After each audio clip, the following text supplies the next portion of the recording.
Des rampes tout autour de sa maison et des meubles à portée de main. Ces aménagements sont nécessaires pour Piafa Atomo depuis qu'un chauffard l'a percuté en voiture il y a 33 ans. J'ai de nombreuses séquelles, notamment au niveau moteur, au niveau de la marche principalement et au niveau des douleurs par rapport à la colonne vertébrale, aux mains, enfin tous les points qui ont eu des contusions importantes. Mais c'est surtout la jambe droite qui a été touchée. J'ai eu une triple fracture ouverte péroné tibia, j'ai été enclouée, j'ai subi énormément d'opérations, une bonne douzaine, la dernière date d'1 an et demi quand même.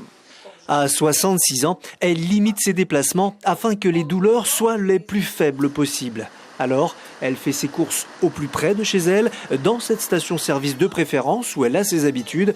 Elle y reçoit toujours de l'aide pour porter ses sacs. Ils sont aimables, ils sont très serviables et c'est de proximité par rapport où j'habite.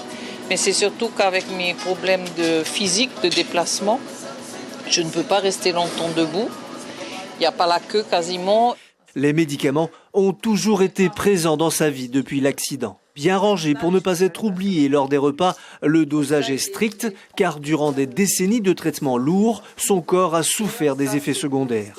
Elle doit aujourd'hui vivre avec une douleur quasi permanente car son traitement est allégé. Je serre les dents, mais après ça devient un peu routinier, on dira. Hein.